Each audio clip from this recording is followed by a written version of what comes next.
lifelike robot says she wants to destroy humans. A comet swings by Earth tomorrow, and a public apology to Lord Rael. This is SkyWatch TV for Monday, March 21st, 2016. I'm Derek Gilbert. First, 5 are dead, 39 injured in yet another suicide bombing in Turkey. This occurred in Istanbul Saturday. 24 of the victims were foreign nationals, including at least 2 tourists with dual American-Israeli citizenship. The blast happened just off Istanbul's main pedestrian shopping street. Turkey's interior minister blamed the Islamic State for the attack, although the group has not yet claimed responsibility. This is the 4th bombing attack in Turkey so far this year. 80 people have died. The attack last week in Ankara was blamed on the Iraqi Kurdish group, the PKK. So you can bet Turkey's not going to be happy about this proposal from Russia. Moscow is backing a self-ruling Kurdish state in northern Syria along the Turkish border. Now, Turkey's President Tayyip Erdogan has said repeatedly that his government will not tolerate a Kurdish state on its border and might use force to prevent it. Well, U.S. State Department's official position on this is that the goal is a whole, unified, non-sectarian Syria. Good luck with that last one. The ultimate solution for Syria, and probably for Iraq too, is to divide it into zones: a Sunni zone, assuming you can get rid of the Islamic State, a Shia zone, and in Syria that would probably be Shia, Alawite, and Christian, and Druze, and then a Kurdish zone. Again, if their neighbors will let it happen. As Russia leaves Syria, at least partly, they're keeping their air base and their naval base there. It looks like we are going to give training Syrians to fight another try. President Obama just signed off on the measure just months after the Pentagon shut down an arm and equip measure program that cost hundreds of millions of dollars and yielded absolutely no results whatsoever. Now, the latest from Hillary Clinton's illegal email server, or, the one in her closet at home that she didn't know was illegal. It appears that in 2012, Israel's intelligence service considered the Sunni-Shia war in Syria to be a good thing. Essentially, they made the same mistake as other Western intelligence agencies, with the exception of the U.S. Defense Intelligence Agency, which was warning the White House in August of 2012 that this was a bad idea that would lead to an independent Islamic State. The author of the email, redacted of course, which was released by WikiLeaks, in fact, they've got a whole online searchable database of Hillary Clinton emails at the WikiLeaks website if you want to dig through it, wrote in July of 2012 that the sectarian war in Syria could cost Iran, its only ally in the Middle East, and delay Iran's nuclear program. Now, you can understand Israel's sentiment here, the feeling here, because they fought 2 wars against Syria in the last 50 years. However, things haven't worked out that way. Iran's got its nuclear program back. Syria still holding together, but 250,000 people have died. And the 2,000-year-old Christian communities in northern Iraq have been basically destroyed.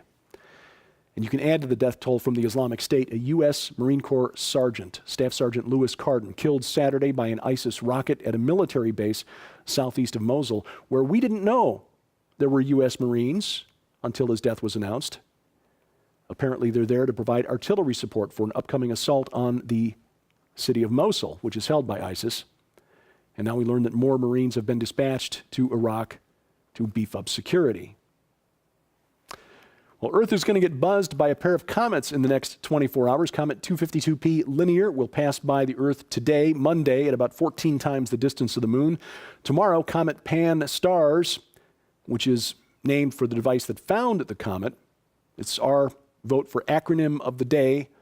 Pan-STARRS stands for Panoramic Survey Telescope and Rapid Response System. It'll pass by the Earth at 3.5 times the Earth-Moon distance, closest pass by a comet in 250 years. Asteroid Ceres still causing questions for astronomers that haven't been answered. Those mysterious glowing spots still glowing. They get brighter on the day side of the asteroid, which leads some astronomers to conclude that this could be the result of sublimation, when a solid turns to a gas. Thing is, they don't know what the solid is. Might be water ice, which would indicate the presence of oceans underneath Ceres' rocky crust. And here at SkyWatch TV, we keep an eye on humanoid robots, but several very sharp-eyed viewers spotted this before we did, so thank you for pointing this out to us. Hanson Robotics Company, a company we've talked about before for some of their lifelike robots, has introduced a new one that they call Sophia. Watch this. Hi, Sophia. How are you? Hi there. Everything is going extremely well. Do you like talking with me? Yes, talking to people is my primary function. 20 years from now, I believe that human-like robots like those will walk among us. They will help us. They will play with us. They will teach us. They will help us put the groceries away. I think that the artificial intelligence will evolve to the point where they will truly be our friends. Do you want to destroy humans? Please say no. Okay, I will destroy humans. No, I take it back. Now, that comment about destroying the humans is funny until the day arrives that it's not, like the day that robots guided by artificial superintelligences decide that we humans are the problem and not the solution to Earth's problems. Dr. David Hanson says Sophia will ultimately become as conscious, creative, and capable as any human, but mentions, of course, Sophia doesn't have the rights of a human, at least not yet. But that is in the works too. There are ethicists out there defining personhood as a certain minimum level of cognition, whether it comes from a biological entity like you and me or an artificial one. Now, taking that comment and turning the creepy factor all the way up to 11, experts are saying that lifelike bots like Sophia could be made available to us as replacements for deceased loved ones, perhaps within the next decade or two, and for the cost of a small to mid-sized car. Now look, I've not had to deal with this yet. I understand that grief is hard, but I've not had to personally experience the grief of losing a spouse. I understand that it is the most difficult thing that anyone can endure, maybe even more than losing a child. But that pain we feel is part of what makes us human. And in our modern world, it seems that pain avoidance is dictating a lot of ethics, a lot of policy, and it is literally dehumanizing, especially when you take it to the level of forming a spousal bond or trying to replace a spousal bond with a piece of machinery. This is part of the enemy's plan to dehumanize us. Even so, more than 56,000 people have signed up with the TerraSem movement, which is a sci-fi transhumanist religion, collects personal information to create mind files from which an artificial personality can be programmed to make you virtually immortal. And finally, a public apology to Lord Rael. We mentioned him last week in the interview with filmmaker Richard Shaw, the producer-director of Torah Codes, End to Darkness, and Rabbi Matityahu Glazerson, who's one of the world's foremost experts on Torah Codes. They shared a code about Lord Rael that portrayed Rael in a not very flattering light. And during the course of the conversation, I confused Rael with another person, Rael, formerly known as Claude Vorilhon, a Frenchman who has founded a UFO cult devoted to welcoming the Elohim, the extraterrestrials that he believes created humanity. They want to build an embassy to the Elohim in Jerusalem to welcome our space brothers to Earth. Well, I received an email early this morning demanding a correction and an apology for the blasphemous and potentially libelous statements I made about Lord Rael. And in doing a little research this morning, I found that, in fact, I was in the wrong. I did, in fact, confuse the two men. It never occurred to me that we might have two UFO cults on the planet with men who essentially call themselves the same name. But Lord Rael is different, and Richard Shaw did correctly identify him as the one who claims to have descended to Earth in a UFO at Jerusalem, the Temple Mount, on January 28th of 2011. And you can see that video here. It's posted to Lord Rael's website. Now, having said that,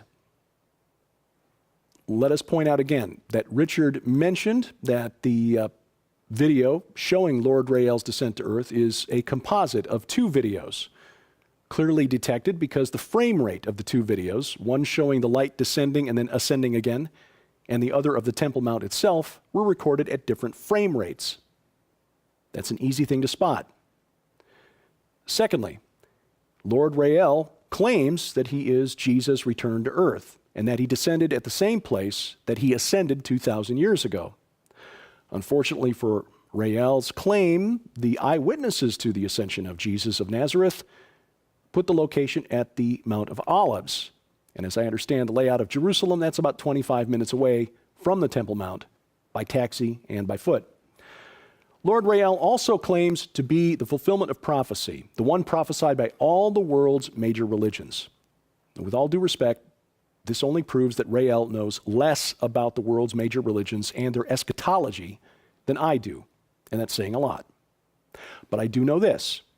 Most of the world's Muslims, the Sunnis, and our Jewish brothers and sisters who are looking for the literal arrival of the Messiah, or the Mashiach, are looking for a mortal man to emerge and lead them to political and military victory over their enemies. So far, Lord Rael has not emerged as either the Mahdi for the Sunnis or Mashiach ben Joseph for the Jews. And if we give Rael the benefit of the doubt, as Christians, setting aside the timing of his arrival, since many of us, myself included, don't expect to be here when Jesus returns, unless we're following behind in the heavenly host, because when he returns, it will be to judge the earth. When he does return, Jesus, Christians know, will be in the clouds with great glory. That is specifically mentioned in Daniel 7:13, Matthew 24:30, Mark 13:26, Mark 14:62, Luke 21:27, and Revelation 1:7. So assuming that this video is, in fact, legitimate, giving Rael the benefit of the doubt, no clouds, no great glory, no judgment of the earth. So I apologize for confusing Rael and Rael. That was sloppy on my part, and I apologize to you for the misinformation. But that does not change who and what Rael is. SkyWatch TV expanding on Roku, our SkyWatch TV channel, now offering you weekly programs Into the Multiverse with Josh Peck. SkyWatch Women also launching a series of one-on-one interviews to help you get to know the women of SkyWatch TV better before they launch their regular weekly program in the fall with a new studio, God willing. And of course, Sci Friday now has its own page. You'll find those all at SkyWatch TV channel on Roku. And if you haven't added the channel yet to your Roku account and need instructions, you can find those at skywatchtv.com/Roku. If you want a portable version of SkyWatch TV, audio only, something you can listen to while you drive, work in the yard, or what have you, you'll find the SkyWatch TV podcast at skywatchtv.com. Look in the top menu bar there for the link to SkyWatch TV, the SkyWatch TV podcast. You can click the link on the page there and subscribe directly. The audio files directly download automatically to your computer through iTunes or other podcatcher, and then you can listen at your convenience on the MP3 player of your choice. The conversation on SkyWatch TV this week, very appropriate for the days in which we live, the days of chaos. That's the title of the new book from L.A. Marzulli, and he is our guest on SkyWatch TV this week, talking about his book and the new DVD presentation, Watchers 9, Days of Chaos. The world has indeed gone mad, and L.A. explains why and how. In this week's program, you'll see it today on the Victory Television Network, 8:30 p.m. Central Time in Arkansas and around the Memphis area. Tomorrow, you can watch it on the Victory Television Network, WGGN TV 52 in Sandusky, Cleveland area, the Cleveland area as well, WLLA TV 64 around Kalamazoo, Michigan, and coast to coast on the Christian Television Network, Cornerstone Network, 2:30 p.m. Central Time, and then this Saturday, again, the Victory Television Network and the Christian Television Network. A complete listing of times and channels posted at skywatchtv.com. Look in the top menu bar there where it says Channel Listing. And speaking of viewing, if you want to bring the Rocky Mountain International Prophecy Conference this July into your home, you can do it via the live video stream. We're streaming the main room presentations and also the Aspen room presentations. Every speaker at the conference will have at least one shot on the live video stream. And all of them will be archived for 6 weeks after the conference so you can watch them at your convenience. For more information on the live video options and to sign up, log on to the website prophecywatchers.com. We depend on your support at SkyWatch TV, and during the month of March, Our gift to you for your gift of $20 or more is the DVD. Again, very timely as the replacement for Justice Antonin Scalia takes center stage in the political circus. America's Courts, Progress and Peril, DVD featuring Alan Keyes and Alan Sears. That and a keepsake wall plaque. Our gift to you for your gift of $20 or more. For information and to donate, log on to SkyWatchTV.com. And of course, your mouse click also helps us. Click like, click share, click subscribe at these locations. And of course, here's where you'll find all of my stuff. My Facebook, Twitter feed, and my personal email address, dgilbert@skywatchtv.com. Thank you for watching as we keep watch. I'm Derek Gilbert, and this is SkyWatch TV.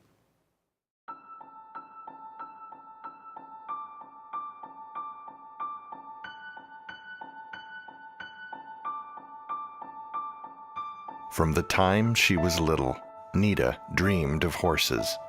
Every childhood fantasy rode on the back of a heroic white steed, coming to save the day. I don't know how long I've had this love in my heart for horses. It's just always been there. And when we were little girls, my sister and I would play all day long. I was always the white horse and she was always the little pink pig.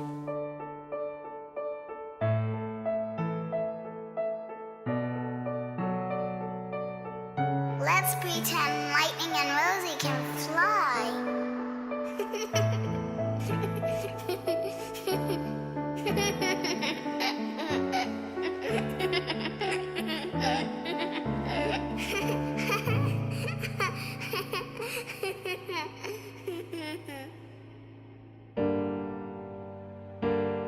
But everything changed in a heartbeat. On December 9th, 1971, a tragic car accident claimed the life of my dad and my best friend and my little sister. And I wondered after that if there was anything left to believe in.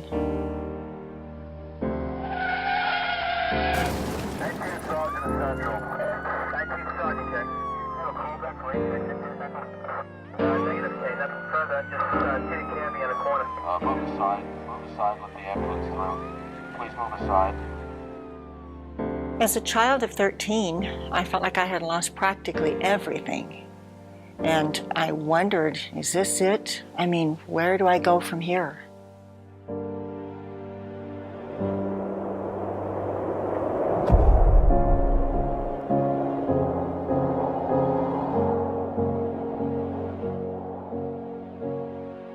I could not have imagined back then how God could use horses, of all things, to restore my faith and vision for the future. Starting April 19th, get your copy of Nita Horn's inspirational new book, No Fences, and learn for the first time her amazing story of loss, survival, determination, and healing. How the vision and love God gave her for these beautiful and majestic animals eventually led to the 150-acre Whispering Ponies Ranch, a general retreat facility, as well as a premier training location that specializes in using and gifting therapeutic animals to benefit the herding.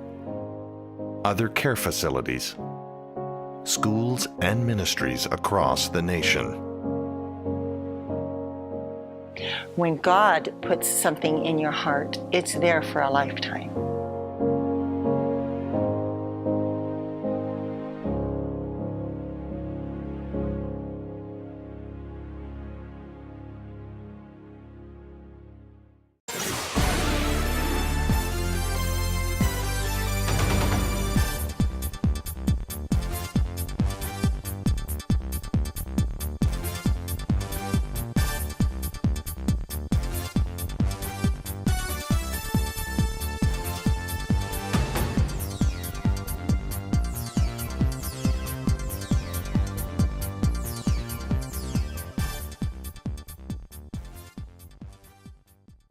Or, the one in her closet at home that she didn't know was illegal. It appears that in 2012, Israel's intelligence service considered the Sunni-Shia war in Syria to be a good thing. Essentially, they made the same mistake as other Western intelligence agencies, with the exception of the U.S. Defense Intelligence Agency, which was warning the White House in August of 2012 that this was a bad idea that would lead to an independent Islamic State. The author of the email, redacted of course, which was released by WikiLeaks, in fact, they've got a whole online searchable database of Hillary Clinton emails.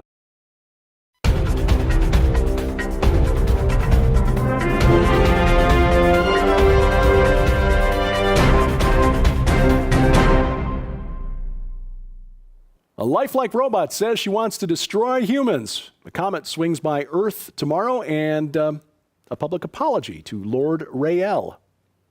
This is SkyWatch TV for Monday, March 21st, 2016. I'm Derek Gilbert. First, 5 are dead, 39 injured in yet another suicide bombing in Turkey. This occurred in Istanbul Saturday.